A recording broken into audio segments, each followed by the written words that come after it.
नमस्कार, मैं हूं नगमा और आप देख रहे हैं पाँच की बात में आज प्रियंका गांधी की वायनाड के रास्ते संसद में एंट्री की खबर से शुरुआत करते हैं। राहुल गांधी वायनाड सीट छोड़कर रायबरेली सीट अपने पास रख रहे हैं, लेकिन वायनाड से ही बहन प्रियंका को चुनावी मैदान में उतार रहे हैं। प्रियंका गांधी को वायनाड सीट से चुनावी मैदान में उतारने के फैसले के पीछे रणनीति क्या है? आखिर उत्तर में राहुल और दक्षिण में प्रियंका गांधी ने जिम्मेदारी क्यों ली है? इस फैसले से कांग्रेस के साथ साथ देश की राजनीति कैसे प्रभावित हो सकती है? हमारे सहयोगी यहां पर इसके बारे में ग्राउंड रिपोर्ट दिखा रहे हैं। देखिए आप प्रशांत की ये रिपोर्ट।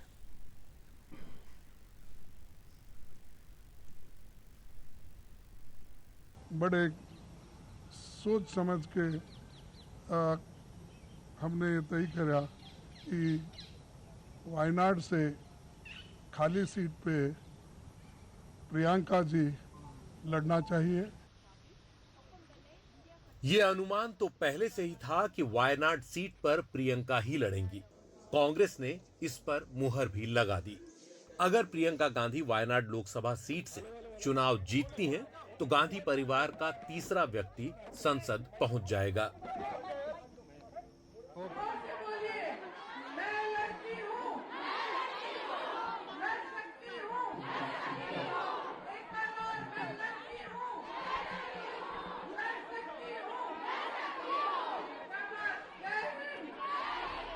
प्रियंका गांधी को वायनाड सीट से उतारकर राहुल गांधी ने एक तीर से कई निशाने साधने की कोशिश की है। पहला संदेश यह है कि उत्तर में राहुल और दक्षिण में प्रियंका पार्टी की कमान संभालेंगी।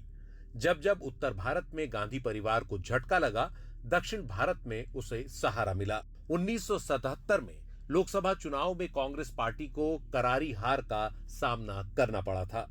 यहां तक कि खुद इंदिरा गांधी भी रायबरेली से चुनाव हार गई थीं। 1978 में इंदिरा गांधी ने वापसी के लिए कर्नाटक की चिकमंगलुरु सीट को चुना और उपचुनाव जीत गईं। उसके बाद 1980 में वो तब के आंध्र प्रदेश की मेडक लोकसभा सीट से सांसद बनी थीं। सोनिया गांधी ने भी अपनी चुनावी राजनीति की शुरुआत कर्नाटक की बेल्लारी सीट से ही की थी। और अब प्रियंका गांधी को चुनावी राजनीति में उतारने के लिए वायनाड जैसी एक सुरक्षित सीट भी मिल गई है। बीजेपी और वामपंथी पार्टियां राहुल गांधी पर वायनाड की जनता के साथ धोखा करने का आरोप लगा रहे हैं। प्रियंका को वायनाड से उतारकर कांग्रेस ने बताने की कोशिश की है कि उनके लिए दक्षिण भी उत्तर के बराबर ही है।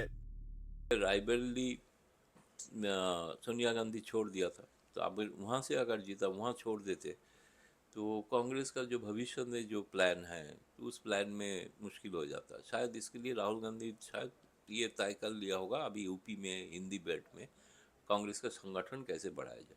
तो एक लगाव दक्षिण भारत में केरल में कांग्रेस का पकड़ भी है, उसको बरकरार रखने के लिए प्रियंका गांधी को सोचा गया हो। लोकसभा चुनाव में बेहतर प्रदर्शन और बीजेपी को बहुमत से दूर रखने के बाद अब इंडिया गठबंधन और कांग्रेस पार्टी संसद में मोदी सरकार को घेरने के लिए कमर कस रही हैं। ऐसे में अगर सोनिया गांधी और राहुल गांधी के साथ प्रियंका गांधी भी संसद में रहेंगी, तो सरकार पर विपक्ष के हमलों को और धार मिल सकेगी। कुर्सी की पेटी बांध लीजिए, क्योंकि सदन का तापमान जबरदस्त बढ़ने वाला है। अब सदन उस जबरन उस तानाशाही से नहीं चला पाएंगे जो पहले चलाते थे।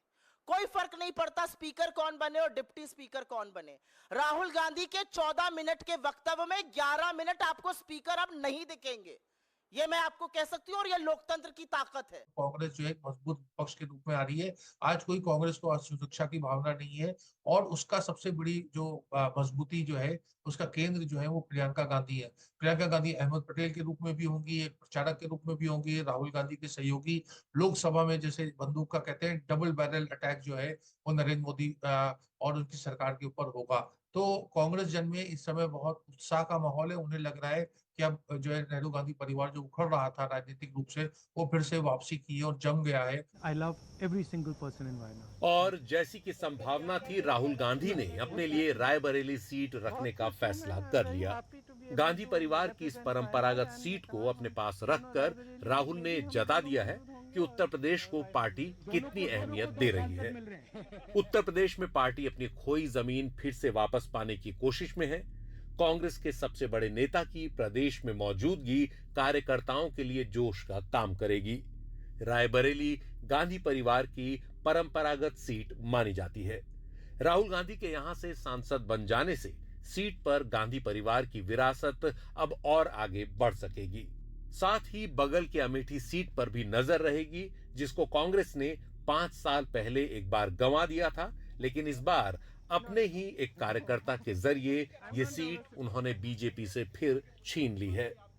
प्रियंका जी रहेंगी तब भी अच्छा है और राहुल गांधी जी रहेंगी तब भी हमारे लिए अच्छा है। बस हम यहाँ कार्य देखना चाहते हैं। बस देखिए ऐसा है कि यहाँ पे उनके मतलब जो यहाँ की उनकी अपॉर्चुनिटी है, मतलब यहाँ पे उनको बस लाइक करते हैं लोग, उन्हीं की यहाँ पर सत्ता बनी हुई है। मतलब जैसा कि आप जानते हैं कि राहुल गांधी जी यहाँ पर जीते हुए हैं, तो वो चाहे जो मतलब उनकी सीट यहाँ पे भी है वहाँ पे भी है, वो चाहे अपनी बहन को लड़ाएं, मतलब अपनी सीट किसी को भी दें, मतलब एक चोर पे वो संभालेंगे, एक चोर ये संभालेंगे। मतलब राहुल जी रहे प्रियंका जी रहे बात बराबर है, गांधी फैमिली से है कोई तो बस वही है। कोई भी हो गांधी फैमिली से है।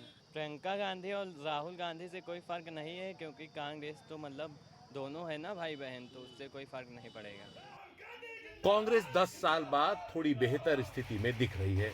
ऐसे में उसके लिए दक्षिण से उत्तर तक मुस्तैद रहना जरूरी होगा। Bureau report, NDTV India. इस फैसले के बाद रायबरेली के लोगों का क्या कहना है, हमारे सहयोगी रणवीर सिंह ने रायबरेली से भेजी है ये ग्राउंड रिपोर्ट। राहुल गांधी के फैसले पर रायबरेली के लोग क्या सोचते हैं, समझते हैं। भाई साहब क्या नाम है? रवि जी क्या करते हैं आप? फार्मा में। फार्मा में।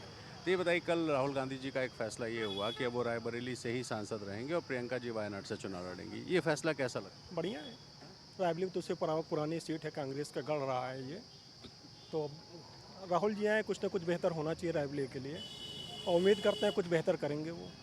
अच्छा, जब पिछली बार आया था, जब चुनाव हो रहा था, तो लोग कह रहे थे कि साहब राहुल जी चुनाव ज़रूर लड़ रहे हैं, लेकिन यहाँ से वो सीट छोड़ देंगे और प्रियंका जी आएंगी चुनाव लड़ने। ऐसा परसेप्शन आप लोग के मन? ऐसा था।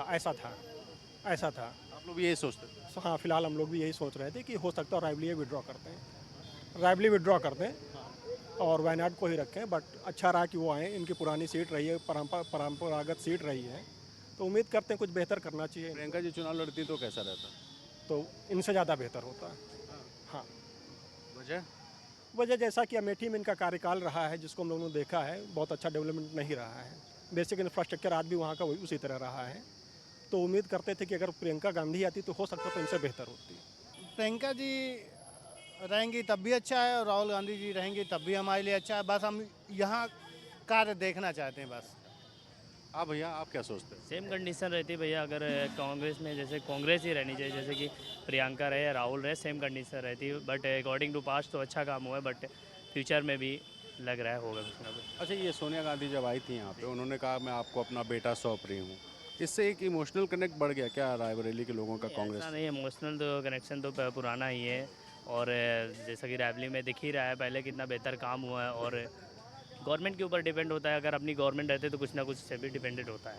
इन्होंने इतना विकास किया है हमारे रायबरेली ज़िले में कि इनकी बराबर आज तक कोई भी सरकारें विकास कर ही नहीं पाई, जो कांग्रेस ने करके दिखा दिया। हमारे यहाँ शारदा नहर, NTPC, रेल कोच, जो भी फैक्ट्रियाँ हैं सब कांग्रेस ने लगवाई, यहाँ के बेरोजगारों को रोजगार दिया है, और आज तक कोई भी सरकारें रोजगार देने का काम नहीं किया, केवल वादे का काम किया है। और कांग्रेस ऐसी सरकार है जो कि यहाँ पर बेरोजगारों को रोजगार देने का काम किया है। अच्छा, राहुल जी जब 2 सीट से चुनाव लड़ रहे थे, रायबरेली और वायनाड से, तो लोग यहाँ के मान रहे थे कि राहुल जी वायनाड नहीं छोड़ेंगे, रायबरेली छोड़ देंगे और प्रियंका जी आएंगी चुनाव लड़ने। ऐसा कुछ मन में था क्या? नहीं, ऐसा नहीं। हम लोगों को अटूट विश्वास है राहुल जी के ऊपर। अच्छा। कि राहुल जी यहाँ हम उनका पैतृकी हैं हम लोग संबंध में।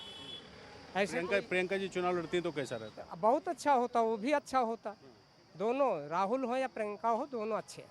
अच्छा, राहुल गांधी ने फैसला किया है कि वो यहीं से सांसद रहेंगे, प्रियंका जी जा रही है वायनाड चुनाव लड़ने, ये फैसला कैसा है? ये फैसला सही फैसला है, अच्छा फैसला है।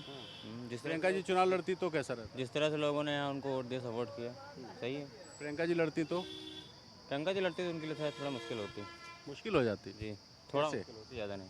अच्छा, राहुल जी चुनाव जीत गए, यहाँ से सांसद रहेंगे तो ठीक रहेगा कि प्रियंका जी को लड़ना चाहिए? दोनों चाहे जो लड़ती उसी माध्यम से जीतती, जैसे हाँ दोनों जीती। तो फर्क है राहुल गांधी प्रियंका गांधी में, दोनों एक ही मानते हैं? एक ही मार्जिन है। कोई फर्क नहीं है। राहुल जी ने कल ऐलान कर दिया कि वो यहीं से रहेंगे। यहीं रहेंगे, बड़ी खुशी की बात, हम लोगों के लिए बड़ी खुशी की बात। वजह क्या है सर? अरे राहुल नवयुवक नेता है, बढ़िया विकास करेंगे यहाँ का। हाँ, इसलिए हम लोगों की दिली इच्छा है कि राहुल भैया आए यहाँ और रहें बढ़िया। अच्छा ये बताइए, कहा जा रहा था ना कि प्रियंका जी यहाँ, राहुल जी जीत भी जाएंगे तो ये छोड़ देंगे, फिर प्रियंका गांधी चुनाव लड़ने आ जाएंगे, ऐसा मन में था क्या? कुछ नहीं, अब की हम लोगों के हो रहा कि राहुल भैया यहीं रहे, वायनाड वाली से छोड़ी हैं, यहीं रहेंगे। पूरा उम्मीद था? हाँ, पूरा उम्मीद हम लोगों को पूरी वो थी कि यहीं रहेंगे, पहले से क्लियर था। हाँ, और प्रियंका जी लड़ती तब कैसा रहता? प्रियंका जी रहती, वो तो भाई बहन है, वो भी बिटिया जीत जाती है हमारी ना। हाँ हाँ, इससे ज़्यादा वोट से जीती। हाँ हाँ, इससे ज़्यादा वोट से जीतती वो लड़की। क्या चाहते हैं राहुल जी से? राहुल जी से बड़ी अपेक्षाएं हम लोगों के, बढ़िया रायबरेली में जो कुछ विकास नहीं हुआ और विकास होगा, नए सांसद हैं, सबसे मिल मिला के चलेंगे, ये है। हाँ, अच्छा ये बताइए, सोनिया जी आई थी यहाँ पे तो उन्होंने कहा मैं अपना बेटा सौंप रही हूँ, उसका बड़ा असर पड़ा क्या? उसका बहुत बड़ा असर पड़ा, उसका बहुत ही बड़ा असर पड़ा, क्योंकि सोनिया जी यहाँ से जब छोड़ा तो उसके बाद जो उनका लड़का आया, उन्होंने लड़के को दिया, अपनी बागडोर यहाँ सौंपी, तो उससे जो है बहुत बड़ा जो है प्रभाव हुआ उसका। और जनता एक पक्ष जो है हो करके जो है जुट करके जो है उनको जिताने का पूरा प्रयास किया और जीती भी वो अच्छे वोट से। अगर प्रियंका जी होती तो इससे कहीं ज़्यादा वोटों से जीती। जब 2019 में राहुल जी अमेठी चुनाव हार गए थे, उसके बाद यूपी आना कम कर दिए, मेरे ख्याल रायबरेली भी तब बहुत बाद में आए, अमेठी भी बहुत बाद में। ऐसी बात नहीं, आते थे, ऐसा कुछ हाँ, आते थे, में गेस्ट हाउस में रुकते थे, अमेठी भी जाते थे, यहाँ पे जाते थे। लेकिन अब ये है कि वहाँ से स्मृति ईरानी जी जीत गई थी तो थोड़ा बहुत आना जरूर प्रभावित कम हुआ है। देखिए दादा, ऐसा उम्मीद सब पे किया जाता जो ज़्यादा कर ले, चाहे राहुल हो चाहे प्रियंका। हाँ, उम्मीद करे, उससे ज़्यादा जो है जीतने वालों को जो है व्यवस्थित करना, तो सफाई सुथरा सब देखना चाहिए। क्या चाहते हैं राहुल जी से? अब राहुल जी क्या चाहते हैं, हम चाहते हैं कोई भी सरकार हो जो है विकास हो जो है। तो फिलहाल स्थिति जो भी हो, लेकिन ये है, उम्मीद है इस बात की कि आने वाले दिनों में रायबरेली में और बदलाव होगा, क्योंकि राहुल गांधी जो कि कांग्रेस के सबसे बड़े नेता हैं और कहा जा सकता है विपक्ष के सबसे बड़े नेता हैं, वो अब इसी रायबरेली से सांसद रहेंगे। अपने सहयोगी फैज़ अब्बास और कैमरा पर्सन विनीत वर्मा के साथ रणवीर, NDTV इंडिया के लिए।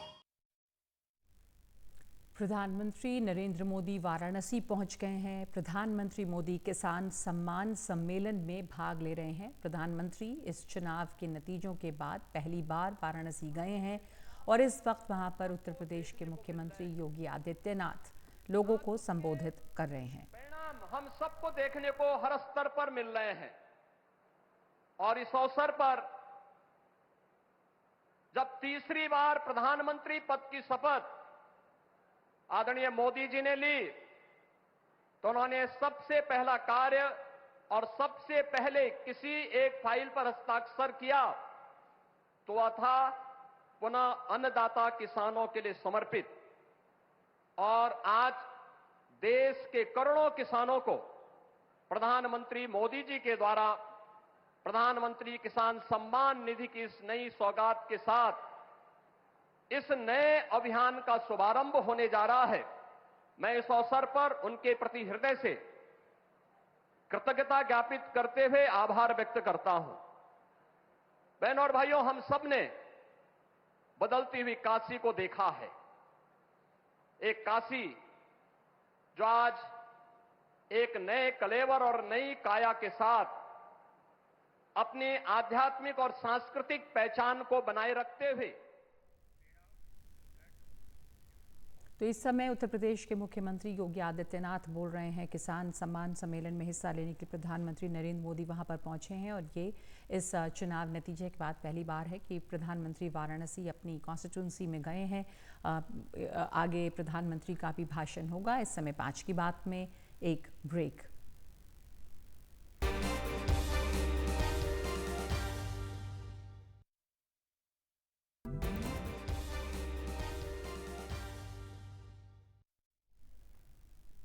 और अमेरिका से एक खबर आई है जो भारतीयों के लिए एक अच्छी खबर हो सकती है। अमेरिका की नई इमिग्रेशन पॉलिसी में अमेरिकी नागरिकों के जीवन साथी के लिए नागरिकता का रास्ता खुलने की बात है।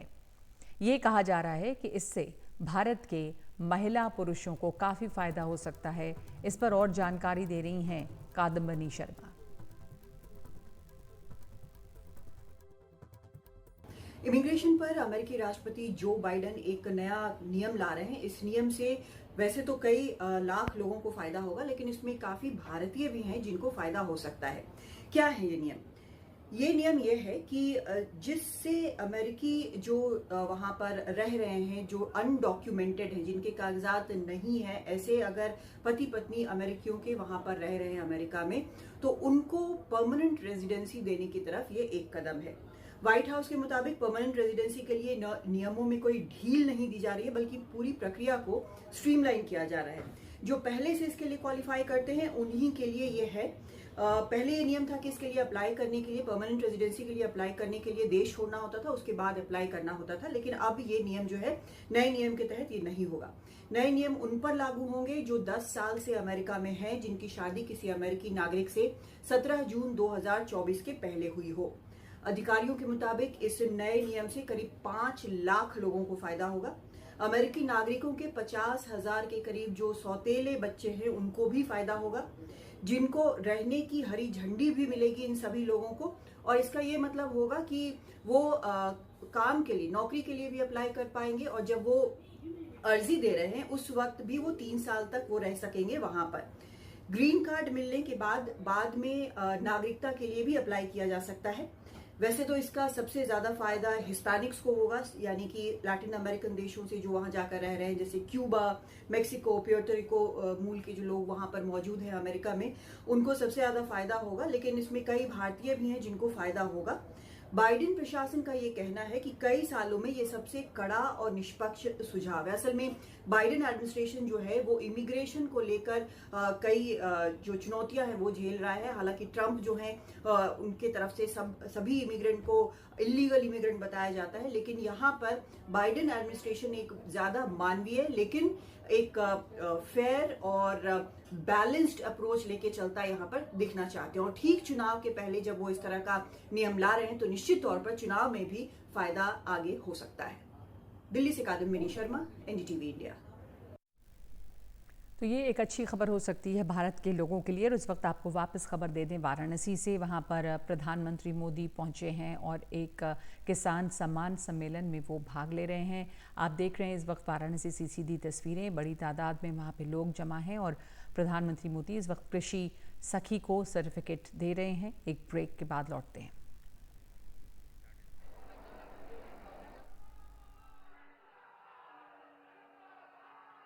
उत्तर प्रदेश के राज्यपाल आनंदीबेन पटेल,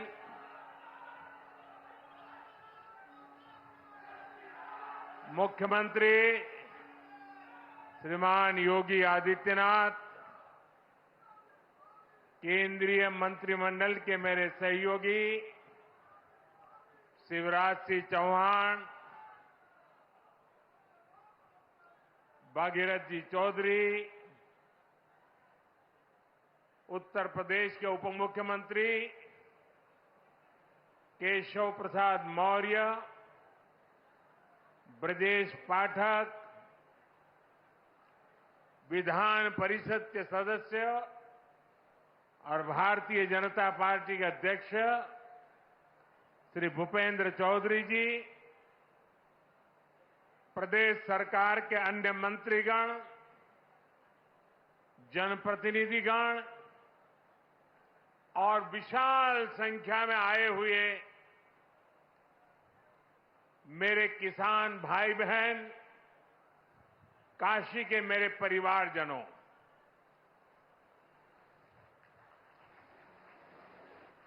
चुनाव जीतने के बाद आज हम पहली बार बनारस आयल है।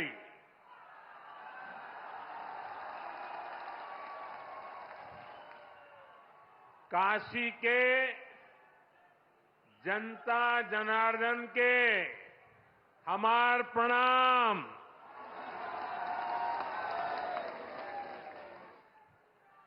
बाबा विश्वनाथ और मां गंगा के आशीर्वाद से काशी वासियों के असीम स्नेह से मुझे तीसरी बार देश का प्रधान सेवक बनने का सौभाग्य मिला है। काशी के लोगों ने मुझे लगातार तीसरी बार अपना प्रतिनिधि चुनकर धन्य कर दिया है।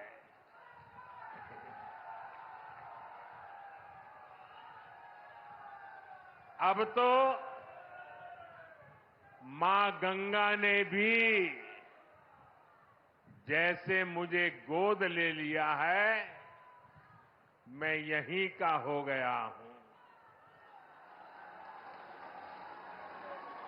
इतनी गर्मी के बावजूद आप सभी यहां बड़ी संख्या में आशीर्वाद देने आए और आपकी ये तपस्या देख करके सूर्य देवता भी थोड़ा ठंडक बरसाने लग गया। मैं आपका आभारी हूं, मैं आपका ऋणी हूं। साथियों, भारत में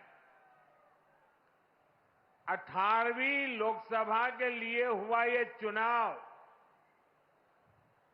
भारत के लोकतंत्र की विशालता को, भारत के लोकतंत्र के सामर्थ्य को,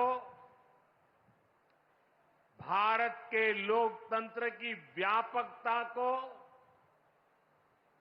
भारत के लोकतंत्र की जड़ों की गहराई को दुनिया के सामने पूरे सामर्थ्य के साथ प्रस्तुत करता है। इस चुनाव में देश के 64 करोड़ से ज्यादा लोगों ने मतदान किया है। पूरी दुनिया में इससे बड़ा चुनाव कहीं और नहीं होता है,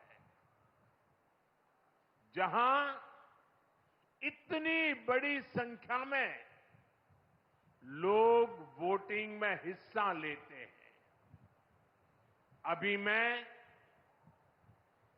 G7 की बैठक में हिस्सा लेने के लिए इटली गया था।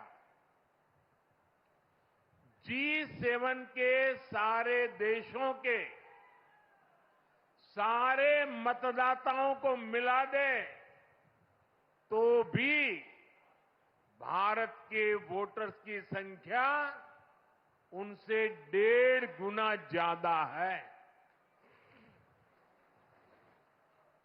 यूरोप के तमाम देशों को जोड़ दें, यूरोपियन यूनियन के सारे मतदाताओं को जोड़ दें, तो भी भारत के वोटर्स की संख्या उनसे 2.5 गुना ज्यादा है। इस चुनाव में 31 करोड़ से ज्यादा महिलाओं ने हिस्सा लिया है। ये एक देश में महिला वोटर्स की संख्या के हिसाब से पूरी दुनिया में सबसे ज्यादा है। ये संख्या अमेरिका की पूरी आबादी के आसपास है। भारत के लोकतंत्र की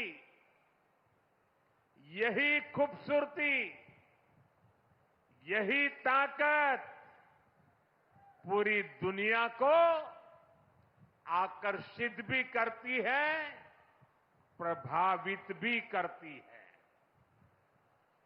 मैं बनारस के हर मतदाता का भी लोकतंत्र के एक उत्सव को सफल बनाने के लिए आभार व्यक्त करता हूं। ये बनारस के लोगों के लिए भी गर्व की बात है। काशी के लोगों ने तो सिर्फ एमपी नहीं बल्कि तीसरी बार पीएम भी चुना है। इसलिए आप लोगों को तो डबल बधाई। साथियों, इस चुनाव में देश के लोगों ने जो जनादेश दिया है वो वाकई अभूतपूर्व है। इस जनादेश ने एक नया इतिहास रचा है। दुनिया के लोकतांत्रिक देशों में ऐसा बहुत कम ही देखा गया है कि कोई चुनी हुई सरकार लगातार तीसरी बार वापसी करे। लेकिन इस बार भारत की जनता ने ये भी करके दिखाया है। ऐसा भारत में 60 साल पहले हुआ था। तब से भारत में किसी सरकार ने इस तरह हैट्रिक नहीं लगाई थी। आपने ये सौभाग्य हमें दिया, अपने सेवक मोदी को दिया। भारत जैसे देश में जहां युवा आकांक्षा इतनी बड़ी है, जहां जनता के अथाह सपने हैं, वहां लोग अगर किसी सरकार को 10 साल के काम के बाद फिर सेवा का अवसर देते हैं तो ये बहुत बड़ी विक्ट्री है, बहुत बड़ा विजय है और बहुत बड़ा विश्वास है। आपका ये विश्वास मेरी बहुत बड़ी पूंजी है। आपका ये विश्वास मुझे लगातार आपकी सेवा के लिए देश को नई ऊंचाई पर पहुंचाने के लिए कड़ी मेहनत करने की प्रेरणा देता है। मैं दिन रात ऐसे ही मेहनत करूंगा आपके सपनों को पूरा करने के लिए, आपके संकल्पों को पूरा करने के लिए मैं हर प्रयास करूंगा। साथियों, मैंने किसान, नौजवान, नारी शक्ति और गरीब, इन्हें विकसित भारत का मजबूत स्तंभ माना है। अपने तीसरे कार्यकाल की शुरुआत मैंने इन्हीं के सशक्तिकरण से की है। सरकार बनते ही सबसे पहला फैसला किसान और गरीब परिवारों से जुड़ा फैसला लिया गया है। देश भर में गरीब परिवारों के लिए 3 करोड़ नए घर बनाने हो या फिर पीएम किसान सम्मान निधि को आगे बढ़ाना हो, ये फैसले करोड़ों करोड़ों लोगों की मदद करेंगे। आज का ये कार्यक्रम भी विकसित भारत के इसी रास्ते को सशक्त करने वाला है। आज इस खास कार्यक्रम में काशी के साथ साथ काशी से ही देश के गांवों के लोग जुड़े हैं।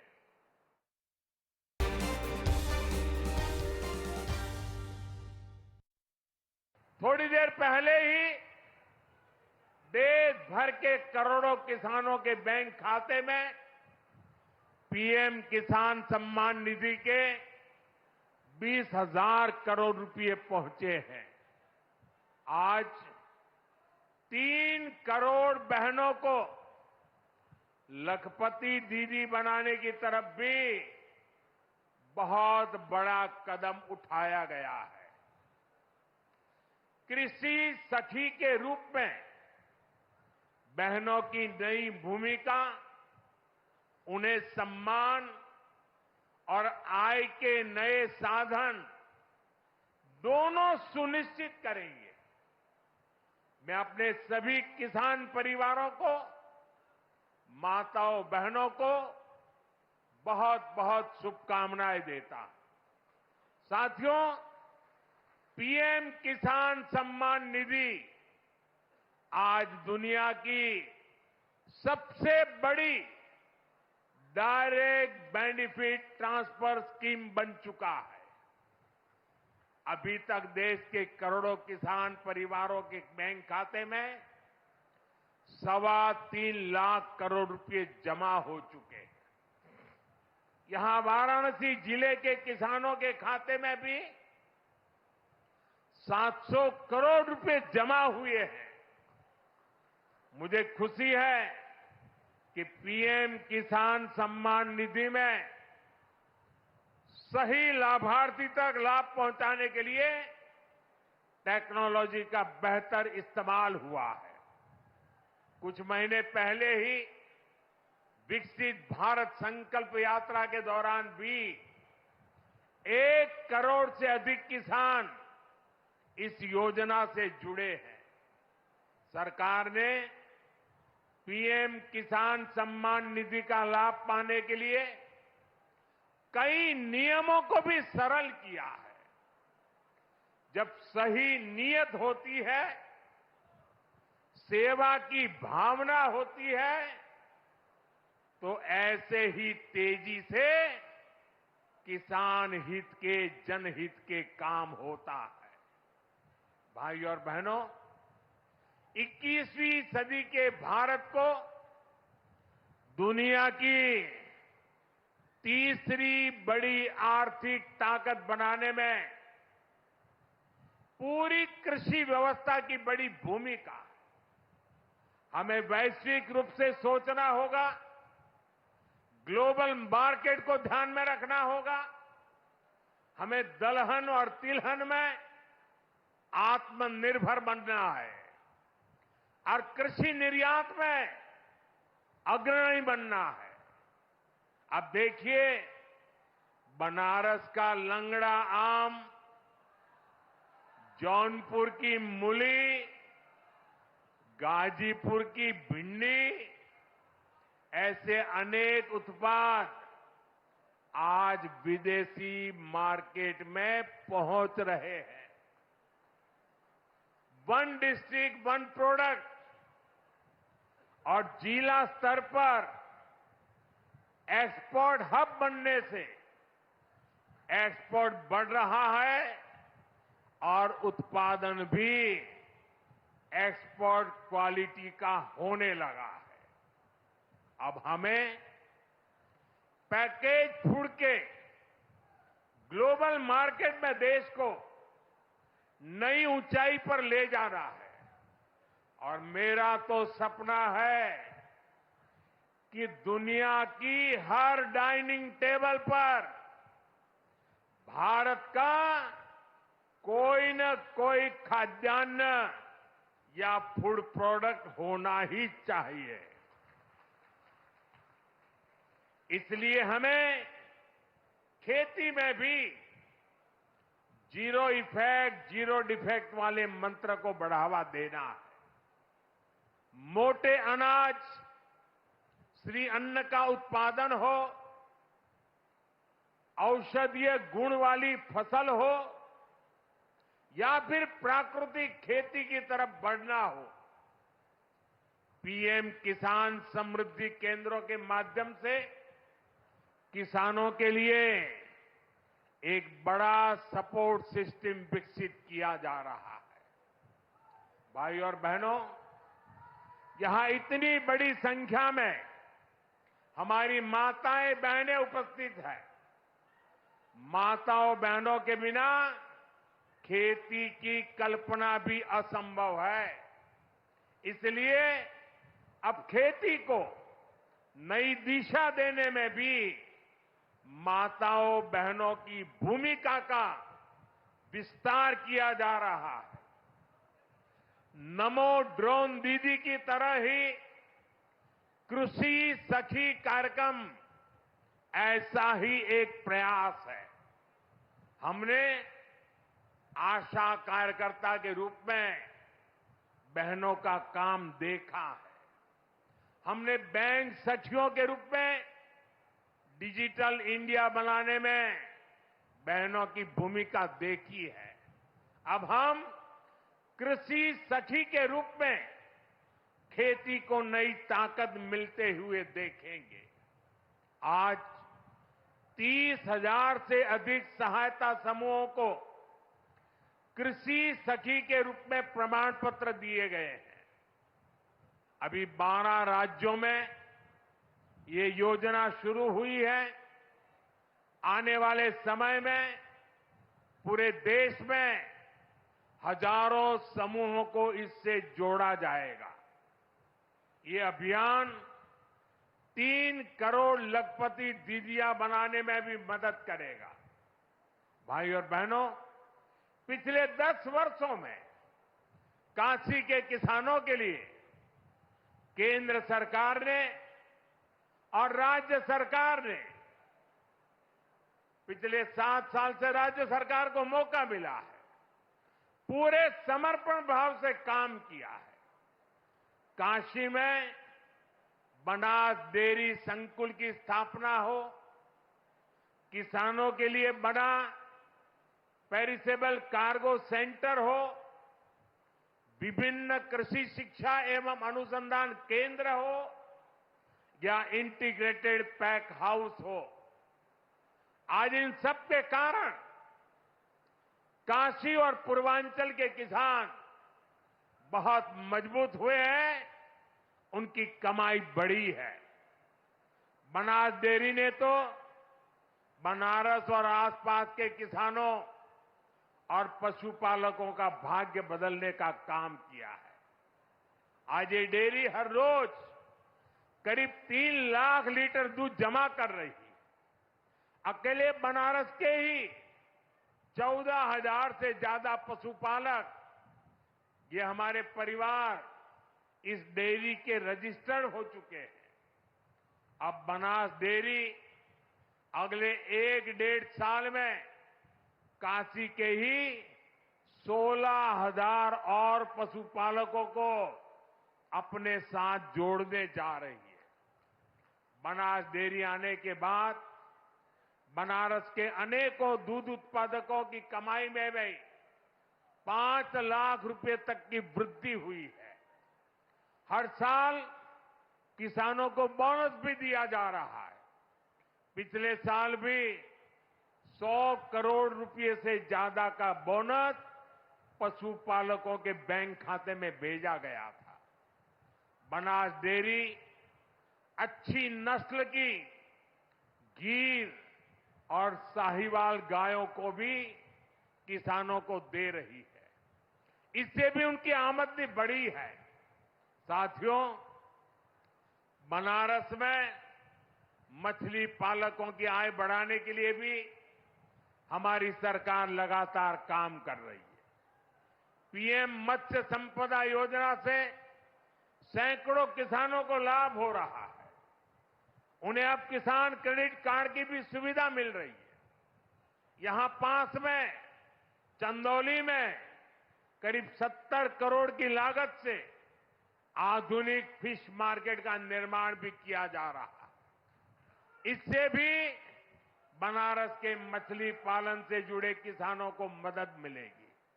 साथियों, मुझे खुशी है कि पीएम सूर्यघर मुफ्त बिजली योजना को भी बनारस में जबरदस्त सफलता मिल रही है। यहां के करीब करीब 40,000 लोग इस योजना के तहत रजिस्टर हुए हैं। बनारस के 2100 से ज्यादा घरों में सोलर पैनल लग चुका है। अभी 3000 से ज्यादा घरों में सोलर पैनल लगाने का काम चल रहा है। जो घर पीएम सूर्यघर मुफ्त बिजली योजना से जुड़े हैं, उनमें से ज्यादातर को डबल फायदा हुआ है। उनका बिजली बिल तो जीरो हो ही गया है, 2-3 हजार रुपये की कमाई भी होने लगी है। साथियों, बीते 10 सालों में बनारस शहर और आसपास के गांवों में कनेक्टिविटी का जो काम हुआ है, उससे भी बहुत मदद हुई है। आज काशी में देश के सबसे पहले सिटी रोपवे प्रोजेक्ट का काम अपने आखिरी पड़ाव तक पहुंच रहा है। गाजीपुर, आजमगढ़ और जौनपुर के रास्तों को जोड़ती रिंग रोड विकास का रास्ता बन गई है। फुलवरिया और चौका घाट के फ्लाईओवर बनने से जाम से जूझने वाले बनारस के आप लोगों को बहुत राहत हुई है। काशी, बनारस और कैंट रेलवे स्टेशन अब एक नए रूप में पर्यटकों और बनारसी लोगों का स्वागत कर रहे हैं। बाबतपुर एयरपोर्ट का नया रूप न सिर्फ यातायात बल्कि व्यापार को भी सहूलियत दे रहा है। गंगा घाटों पर होता विकास, बीएचयू में बनती नई स्वास्थ्य सुविधाएं, शहर के कूड़ों का नवीन रूप और वाराणसी में जगह जगह विकसित होती नई व्यवस्था काशी वासियों को गौरव की अनुभूति कराती है। काशी में स्पोर्ट्स को लेकर जो काम हो रहा है, नए स्टेडियम का जो काम हो रहा है, वो भी युवाओं के लिए नए मौके बना रहा है। साथियों, हमारी काशी संस्कृति की राजधानी रही है। हमारी काशी ज्ञान की राजधानी रही है। हमारी काशी सर्व विद्या की राजधानी रही है। लेकिन इन सबके साथ साथ काशी एक ऐसी नगरी बनी है जिसने सारी दुनिया को ये दिखाया है कि हेरिटेज सिटी भी अर्बन डेवलपमेंट का नया अध्याय लिख सकती है। विकास भी और विरासत भी का मंत्र काशी में हर तरफ दिखाई देता है। और इस विकास से सिर्फ काशी का लाभ नहीं हो रहा, पूरे पूर्वांचल के जो परिवार काशी में अपने कामकाज और जरूरतों के लिए आते हैं, उन सभी को भी इन सारे कामों से बहुत मदद मिलती है। साथियों, बाबा विश्वनाथ की कृपा से काशी के विकास की ये नई गाथा अनवरत चलती रहेगी। मैं एक बार फिर देश भर से जुड़े सभी किसानों साथियों का, सभी किसान भाई बहनों का हृदय से अभिवादन करता हूं, बधाई देता हूं। काशी वासियों का भी मैं फिर से हृदय से आभार व्यक्त करता हूं। नमः पार्वती पतये हर हर महादेव।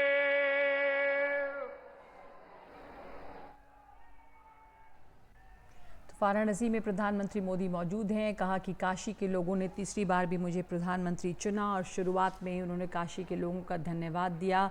कहा कि ये बहुत बड़ी विजय है, बहुत बड़ा विश्वास काशी की जनता ने मुझ पर सौंपा है। और उन्होंने ये भी याद दिलाया, भरोसा दिलाया कि जो काशी के लोग हैं, काशी की जो जनता है, उनके सपनों के लिए तमाम कोशिश करेंगे। और ये पहली बार है जब प्रधानमंत्री तीसरी दफ़ा प्रधानमंत्री बनने के बाद में अपनी कॉन्स्टिट्यूंसी में आए हैं।